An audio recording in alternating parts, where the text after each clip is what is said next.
Hey everyone, in today's video we're going to be doing some embroidery on a Sherpa sweater.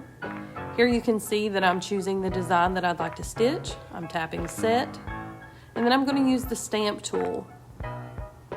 This is going to allow me to save the shape of the embroidery that I'd like to do. And when I tap memory, that's going to send that to IQ Designer that's built into the machine. I'm going to go to the home screen and then head over to IQ Designer.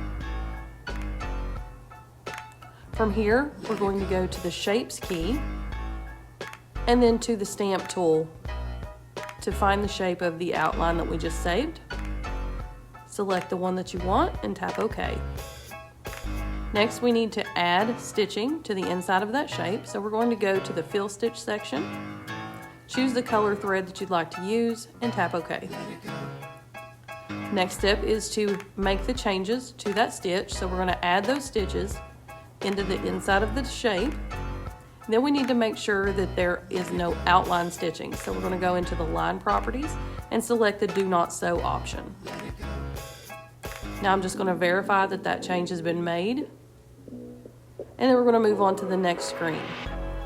On this screen you can actually edit the way that your stitches stitch out. You can change the density, the direction, undersewing, all of those different options there. And then when you're ready, go ahead and tap set. Now we're going to add our original embroidery design on top of that knockdown stitch. Using the flash drive, I'm going to pull the same design up and lay it right on top of the knockdown stitches. Here I wanted to rotate the design just a little bit because I'm going to use that on the left chest of the sweater. So I'm rotating it 10 degrees and then tapping select at the end to make sure that the embroidery design is on top. We're going to go ahead and tap on embroidery. And this is going to take us to the screen where we can choose the threads that we want to use by setting the appropriate needle for each color. Anytime you're doing embroidery on garments, be sure that you're using a cutaway stabilizer. And then I'm going to use a placement sticker just to make sure that the design lands exactly where I'd like it to go. The Baby Lock Venture has a built-in camera that makes this feature exceptionally easy and placement almost foolproof.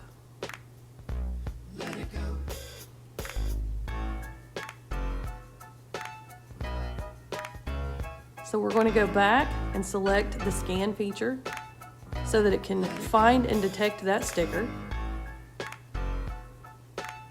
The camera will actually scan as the frame is moving, detect the sticker, and then it will rotate and move the design so that it lands exactly how I'd like it to go where I've laid that sticker. It will tell me to remove the sticker, and then we're going to add some press away topping. Topping is really important anytime you're embroidering on anything with a loft such as Sherpa, fleece, or terry cloth. It kind of puts a barrier between your fabric and your thread so that you don't have fibers that pop up through your thread. This one in particular is a heat press, so you can actually remove anything that's left over after you've torn it away using heat from your iron, or you can purchase a water soluble type that you can remove with water.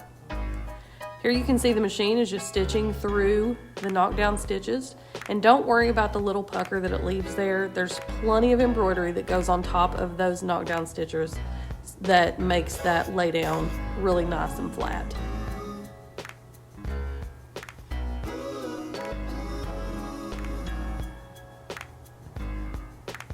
And there you go. Embroidery is so easy with Baby Lock Venture.